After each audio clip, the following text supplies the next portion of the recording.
So I took off my hat, said, imagine that. Huh, me working for you. Oh, Chris Courtney here, new Pragmatic. It is, boy, I'm singing really old songs this morning. But I can't help myself. I just had a submission for microcopy. Congratulations, Luigi. First person to make it through, across that chasm. I'm super excited to dig in on that. I always like it when people start clawing away at the new stuff. Luigi's submission, we're going to take a look at that. Shane Shane Williams has submitted a what did he submit? Oh yeah, portfolio update. Duh. And I'm also looking forward to Tedrill's got a update to her design system for her portfolio. It seems like after the holiday, like the rust is breaking off. People are re-engaging. I'm super duper excited for that. So let's go ahead, and it looks like couch bots firing, C2 bots firing. The channel is all lighting up over here. So I know people are floating around in Discord. I've already seen you, Shane. I know that you're in here. So I'm going to go ahead and share my screen, and we're going to get this underway. The first thing we're going to do, I just shot a message off to Tedrill, so I'm going to circle back to you because I want to see if we can get that link fixed. I will check it one more time, though, just while we're here.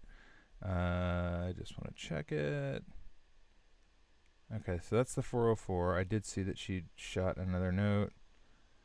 I don't know what's wrong with that link. This is. I'm gonna try to hack this really quick. No, that didn't work. Produce something of value for me, Figma. Okay, so let's jump down here to scaling min zoom. What is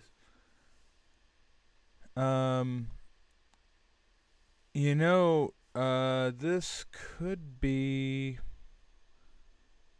that you're sharing the prototype. It says proto here.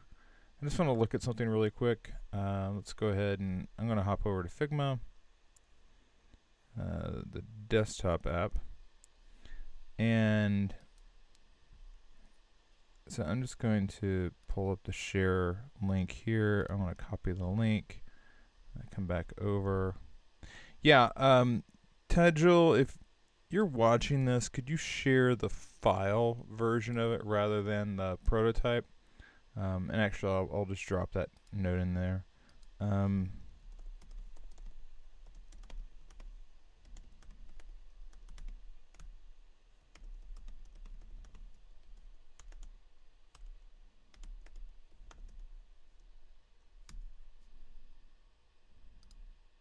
right. So I will circle back because I'm excited to take a peek at what she's got. I'm going to come back to Shane. I know you've got updates, and we'll pull those in a second.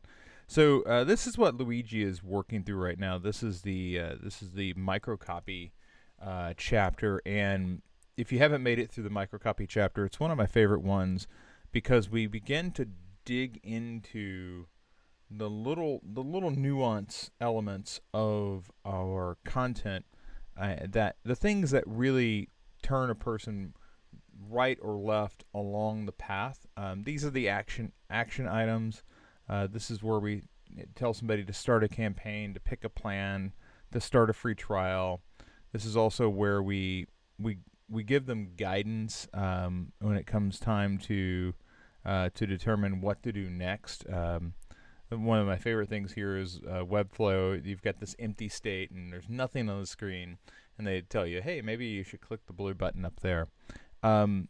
This is where you inject a lot of personality. The Hipmunk example. I want to sort travel plans by agony, the amount of agony that is involved. Typically, this is the number of stops, how long the flight is, whether those stops actually meet up. you get an idea. And actually used this for my last trip to India. I was trying to like see how low I could get the price, and Hipmunk was valuable in that regard. Um, but what Luigi has got for us here, if I can make my way back over to here, Luigi has been challenged with taking, yes, sorting by agony, Fonzo, exactly.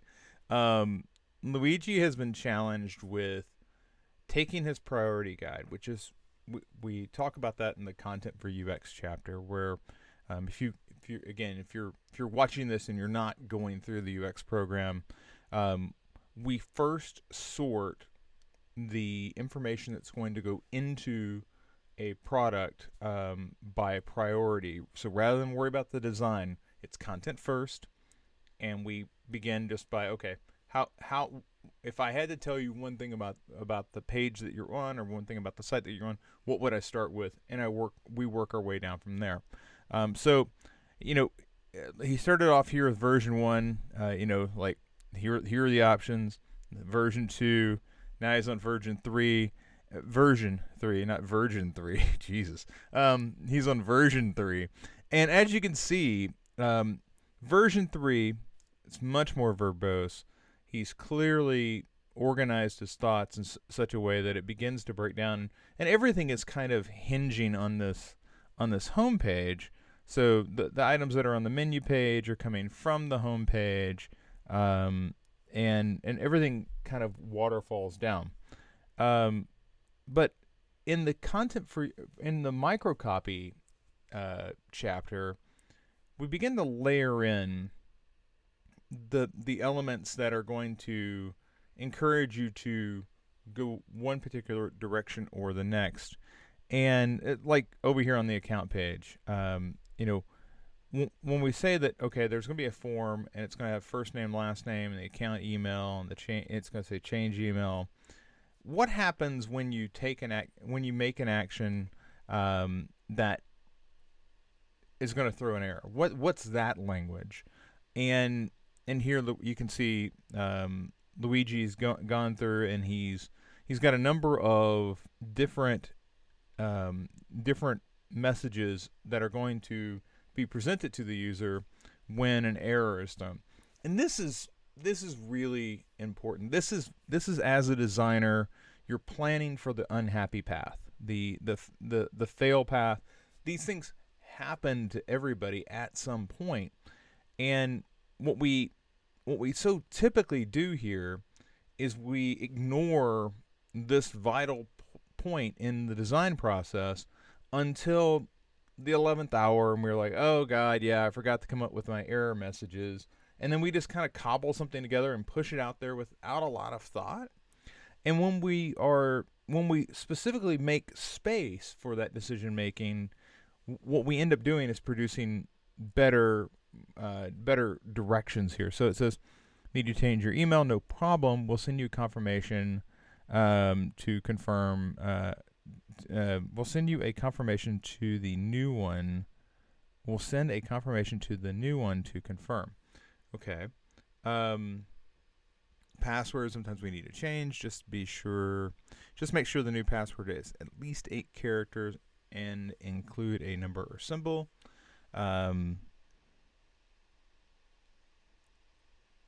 Yeah, these all make sense. Although I do struggle with this. No, we'll send a confirmation to the new one to confirm. I would say to the new address. The one bit is throwing me off. New one what? New address. You want to be as clear as possible. You don't want there to be any ambiguity in what you're saying in these messages. They need to be as clear as possible. So as we go through, so here, this is really helpful. Confirmation messages. When we think about confirmation messages, what are we trying to do? We're trying to assure the user that that we have received their information, we've received their request, whatever it is, and then we're giving them feedback on what we're doing with it. So your order will arrive in 1 hour. See you soon. We'll see you in 20 minutes at our Fresh Market Crestwood location. See you soon. So here, one is clearly for delivery. Your order will arrive. The other one is clearly for pickup. We'll see you at our location. So I think you've done a really good job there, Luigi. I'm going to look at these in a little more in depth. This is like forgot password. Click here and we'll send you a new one. The thing that's missing for me, Luigi, and I know we're going to have our call later tonight, is like when I go to sign up, I'm going to do that off of this screen, off this home page. And right now, like for instance, think about meals. I know there's a meals page. The meals page is over here, and I do think that there is still some information missing off the top of the meals page. You wouldn't just like say menu and here's the sandwiches. But when I look at your homepage, like I don't have any sort of like click here to see the meals or view our sandwiches. Like I don't have an action item here that's included on the homepage. So while you've gone through and done a good job of thinking about, what happens when I run into a problem, you've done that very well. Places where there's feedback required. So you've tackled feedback. What we haven't tackled yet is action. How do I say I want to sign up? Like, how do I encourage them to view these healthy choices in more detail? Those pieces are still missing. So if anything, Luigi, I think this is a good opportunity to come back and circle back on the homepage. Additionally, when I'm looking for action, typically, you've got it here actually. Continue shopping, proceed to checkout, total order, subtotal.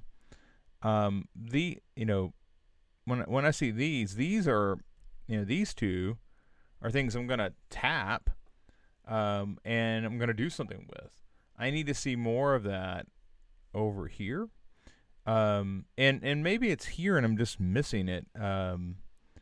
So one thing I might say is, if they're here and if they're buried in here, an easy way to handle this might be to say, hey, I'm just going to put those in a green.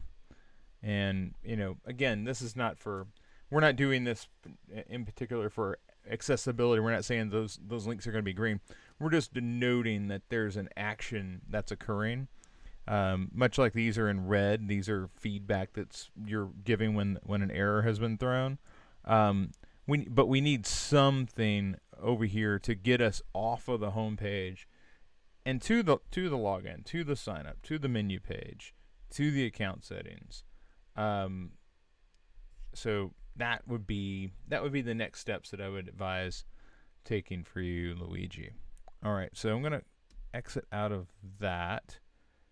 And let's come back over something in my email that might be.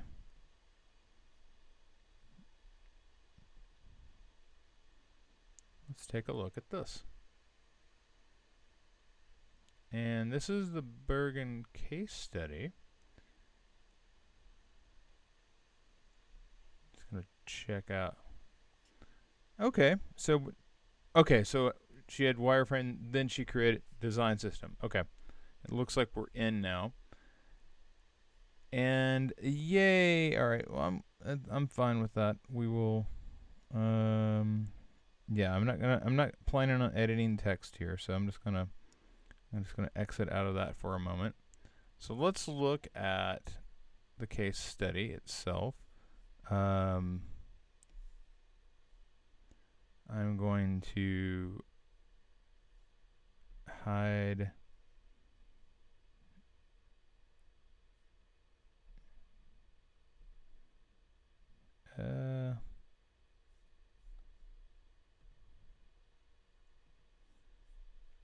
You know, it's unfortunate because I just want to hide it. All right, so there's that. Let's do the same thing over here. She can reconnect it if desired. I'm also going to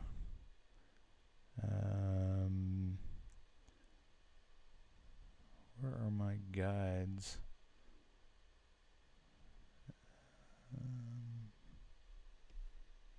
All right, well, let's just do this. There we go. So, Bergen comes to U.S. case study.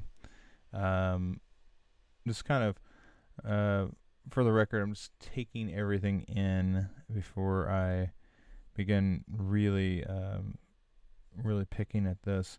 This is something that I'm taking a look at for really the first time. Tejal had worked on getting her design system kind of up and running prior to the Thanksgiving break, and we're now seeing it really in action. I'm guessing that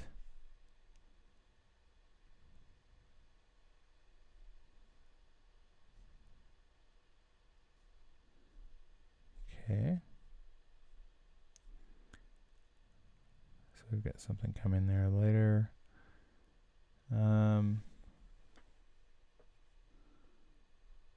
Story structure.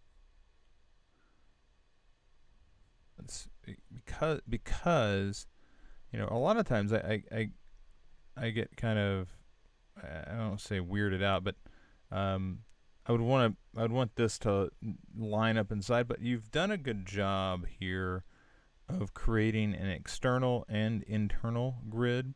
And actually there's really 3 involved here. But you use this wide grid effectively, like you're going edge to edge here. If anything, you know, I could see simplifying it a bit by bringing these areas where it goes 4 wide in, but it doesn't bother me because you've done such a nice job with this nice texture back here. I do remember there being a question about the cards that you're using. So voiceover, I remember this was designed slightly different, so it looks like you've shifted a bit here. The 1, 2, 3, 1 awards. There's the Davy Award. Okay.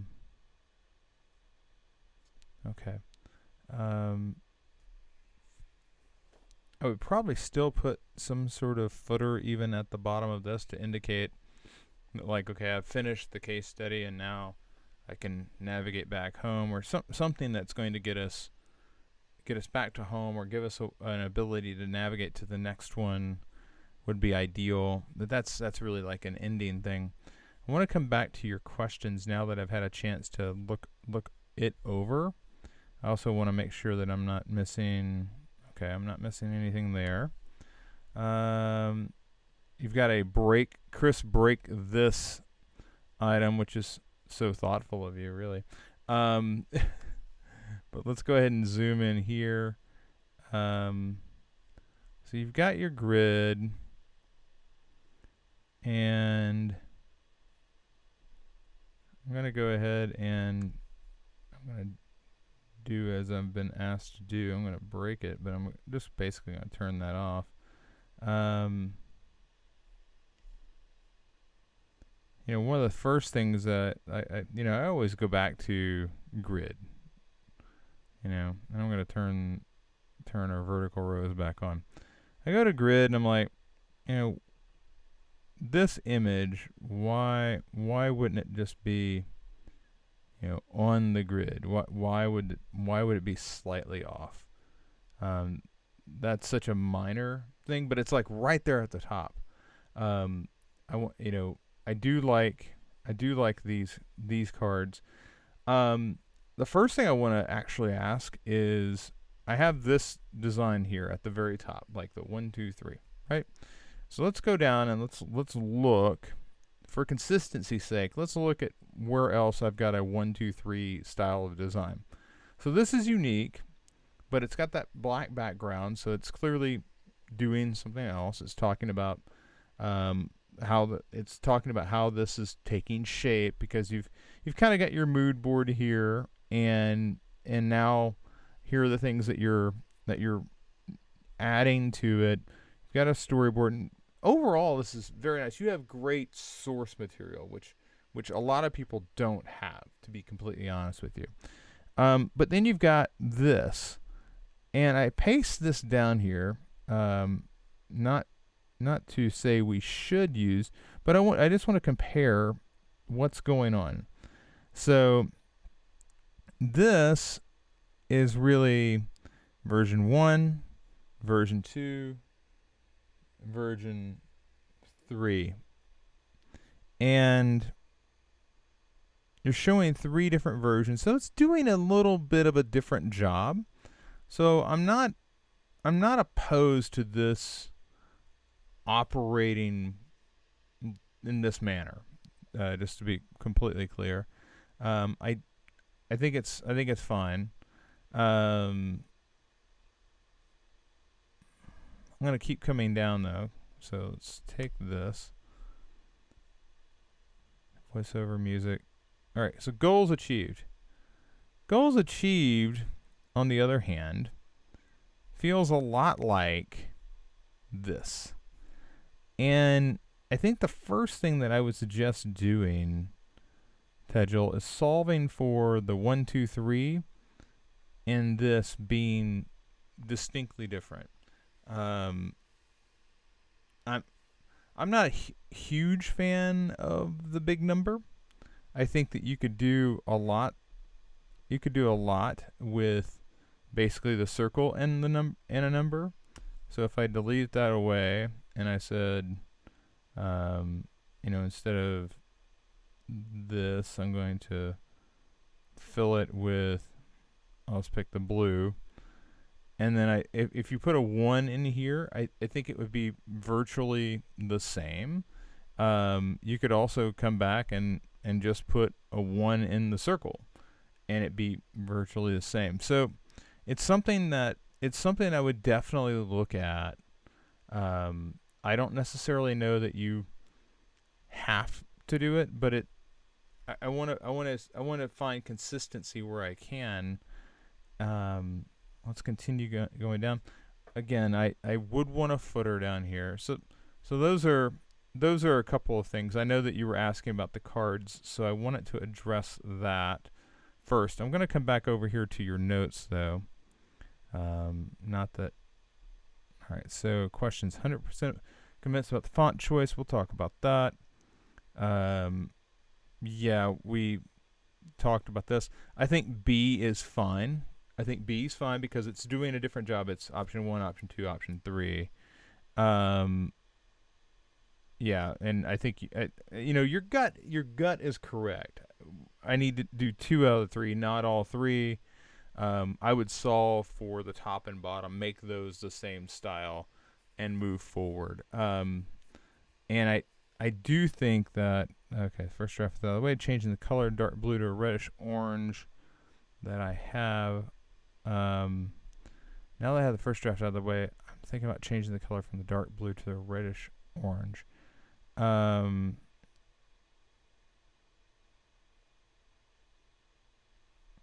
let's go through this bit here. So the dark blue, and let's hide this. I'm going to come back to take a peek and see if there's a reddish orange. Oh, this is the reddish orange. To be honest with you, I'm not opposed to that. I would say that if you make that adjustment, I would like be definitive on it, like make it and move forward. Don't like waffle back and forth, because what you'll find is, I had a similar thing. I for the longest time knew Pragmatic was not green. It was red. And it was like it was red because it was the opposite of the purple that I had done on my last branding redesign. You may know what that purple was associated with. Um, and I went with red, and not direct opposite, but I wanted it to be more fiery and alive.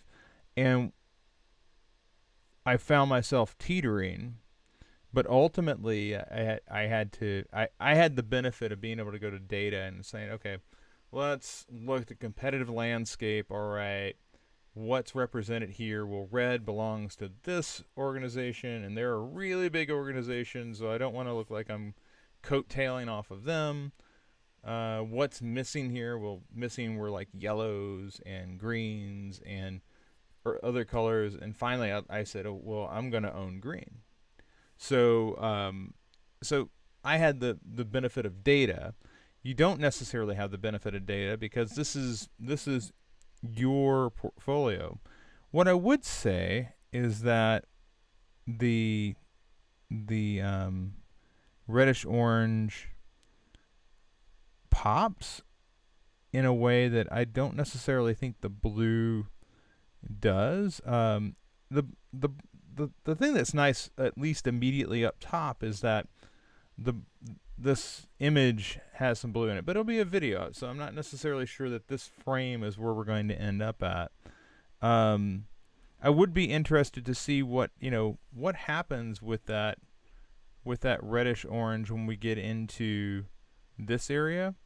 Um, on the quotes, I definitely think that the reddish orange begins to shine here because of the it's present, as is the blue.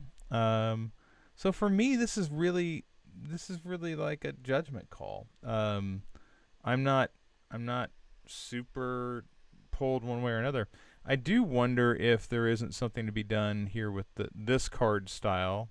If you're pulling in that reddish orange color, if it's deep enough that you can still utilize if you can utilize it here at all. Maybe it's an accent, maybe it's an underline on these cards. Um, but I really think that it's more of a U call. But I would say once you land on it, like, stick there, okay? But I do agree with your gut call that you need to simplify between. I'll come back down to Chris break this. You need to simplify between the card styles. I would personally go with this top card style and eliminate the big numbers down here. I also see an ability to maybe bring this in closer alignment and pick up maybe some of the maybe inject a bit of this into how you're treating numbers down here as well.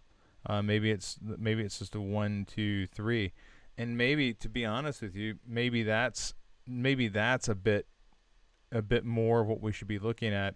We should be looking at these as a style that could be utilized down below, because you have the circle, it's a number, you have the headline, you have the body, the subtext there. I think that aligns much closer with this. And then I have to ask the question of, well, is it also something I should be looking at here, where I basically ungroup this and I don't want to reset the instance. I don't want to swap it. I guess I've got to break these things. So yeah, detach and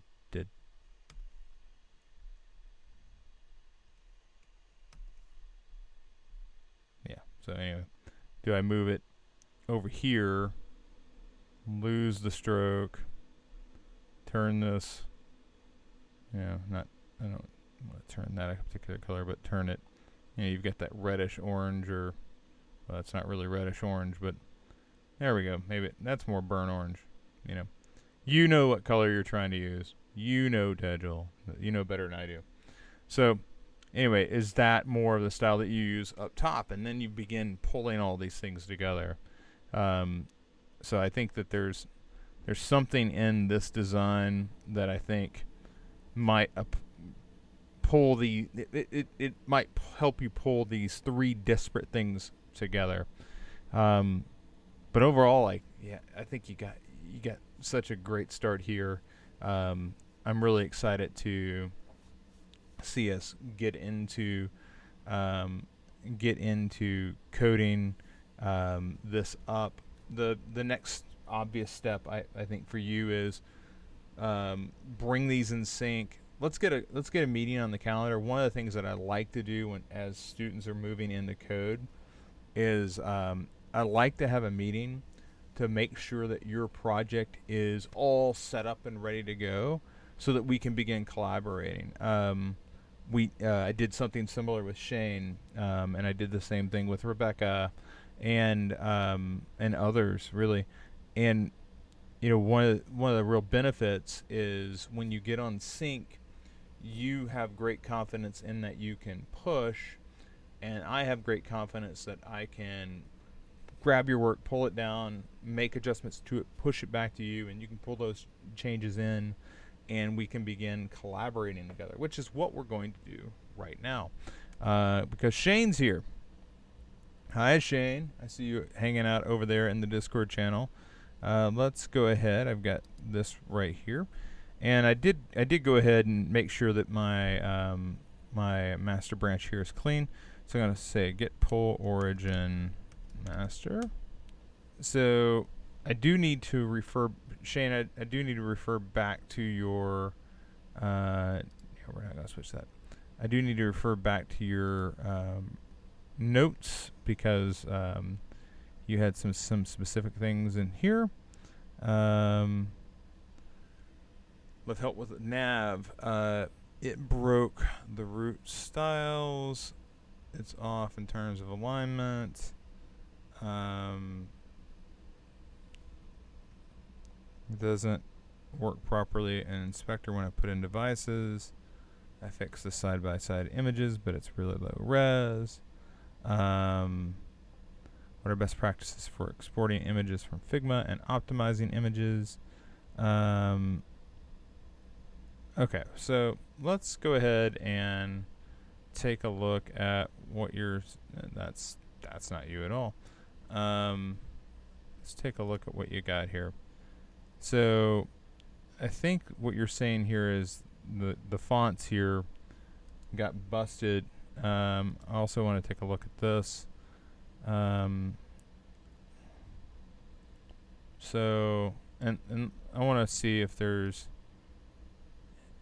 Okay, so here's Hello Neighbor, and I'm going to inspect this in iPhone 6.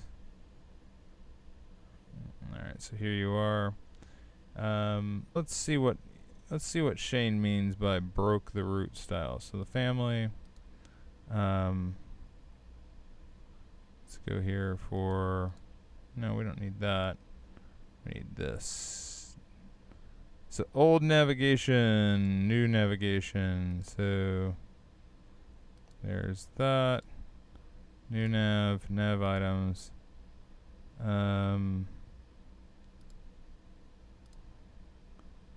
Okay. Yeah. What happened there? Font family .nav sans serif. So inherit it from nav. Let's take a look at your code, sir.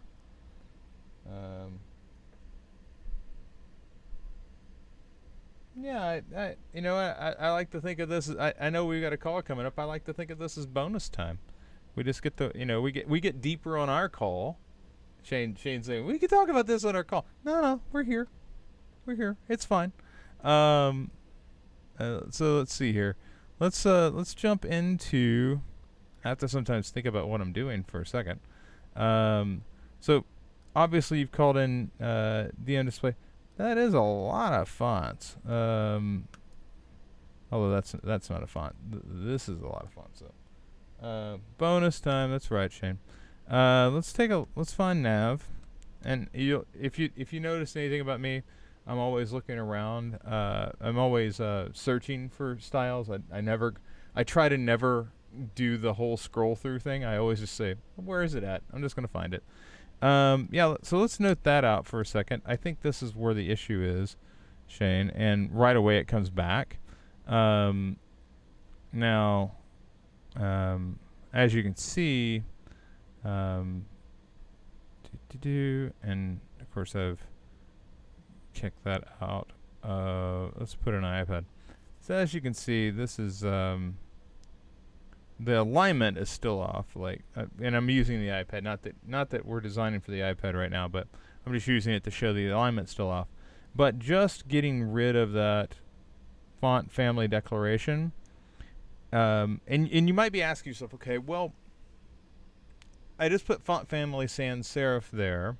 I'm not sure why you put it there, but it's there. Why is that overriding the root level declaration for this property here that is written? As it's saying there, it specifies the priority list of family names. Well, nav is more specific than root. Root is as basic as you can get.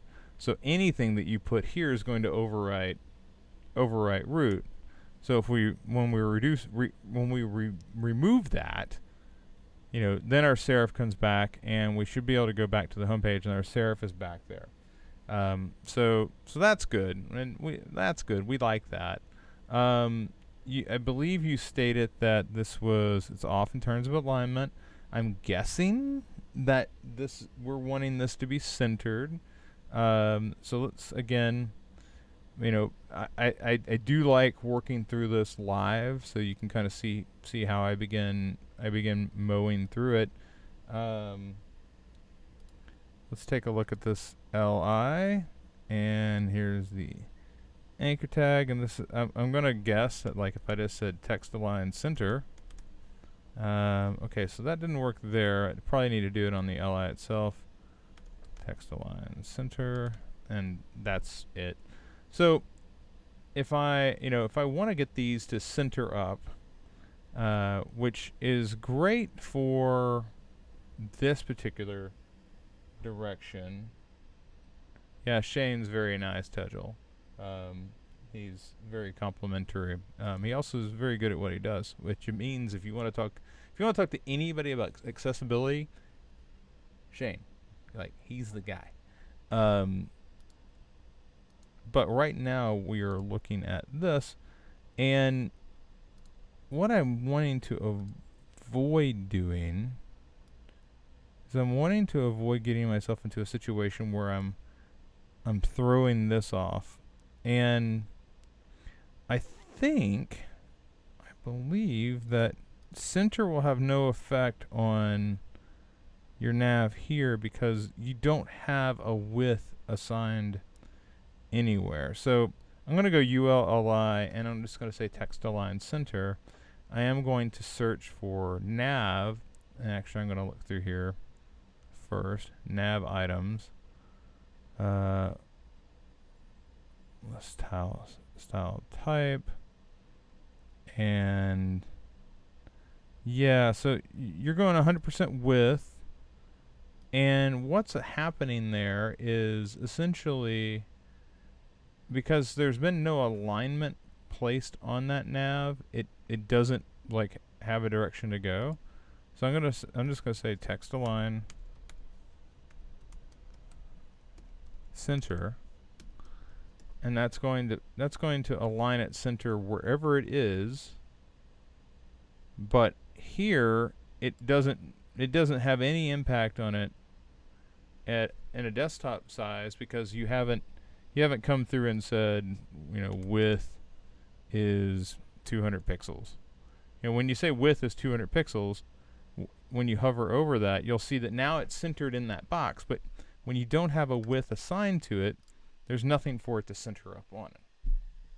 So that is pretty straightforward. It says So now it says it doesn't work properly in the inspector.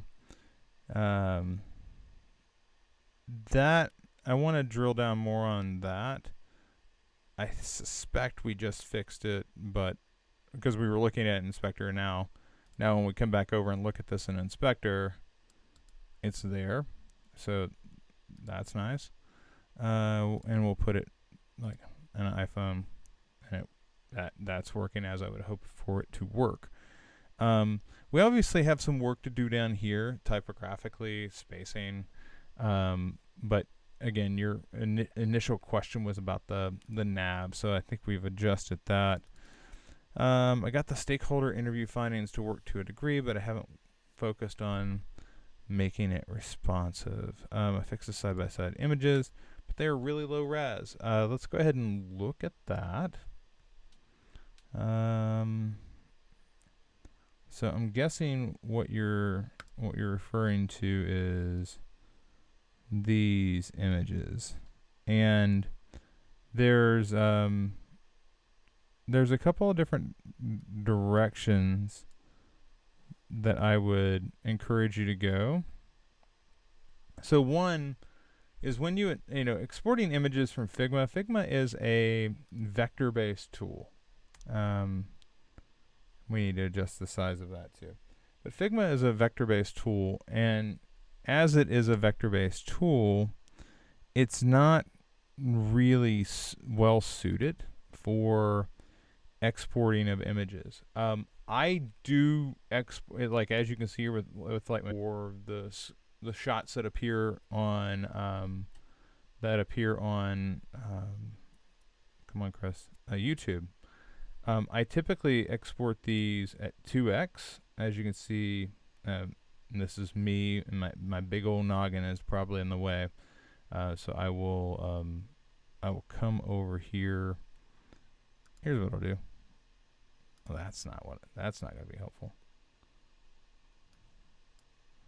But when I export, I change the export size over here. So rather than exporting at 1x, I export it 2x.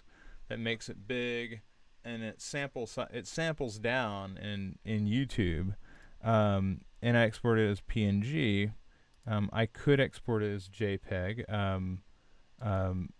But the one thing that I would suggest doing is this is my go-to when I am like, let's say I didn't have a Photoshop.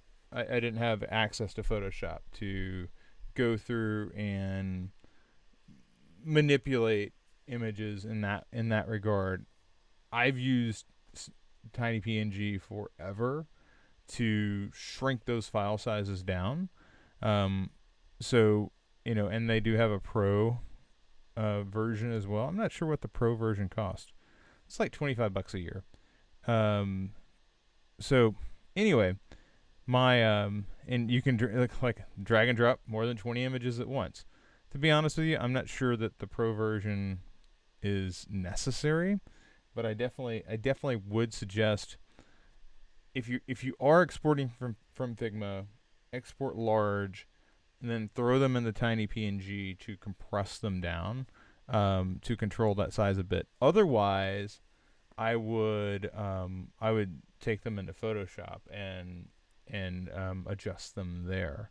But we can look at that further, Shane, because I definitely want to work with the specific images. Actually, the specific images are right here. So let's take a look at that. I am curious about the size of these things anyway. So I'm just gonna go to Shane. I've got a Shane folder on my computer, and I can hop in here and look at the images. So the good news is these are not huge images, like 166, 371, 412, 416, but they also are. We need to dive into how those are being exported. It's always about the size that it starts at. You can always compress down, but you can't start at like a 1x size and then hope for anything better. I always go 2x, 3x, as large as I can go, and then compress down. But if you're pulling in an image, I would be interested instead of looking at the Figma image, you've got this in Figma, but it started out as an image somewhere else. This was a screenshot from somewhere else. I'd like to see that instead of the Figma file. So Shane, if you have those assets available, I'd like to jump in and look at those specifically, not the things like just to hop back over to Tegel's work for a second.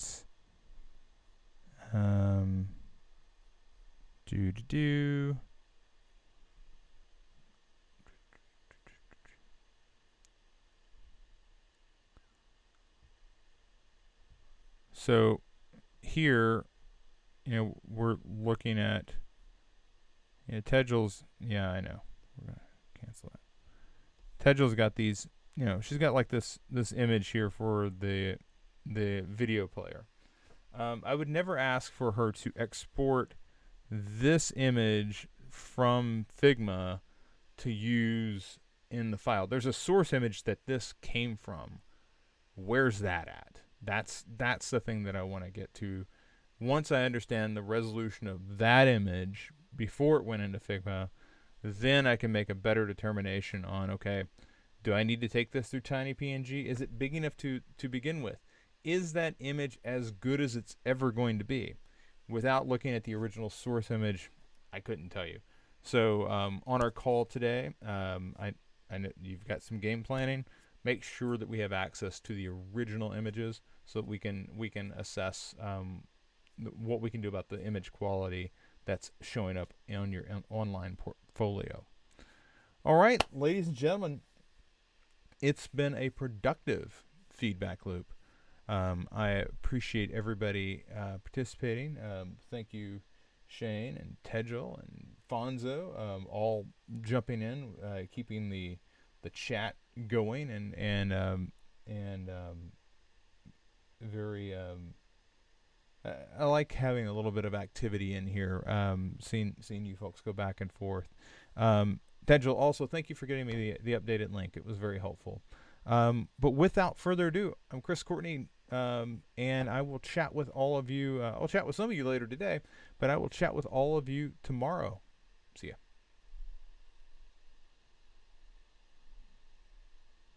And where is OBS? There's OBS. And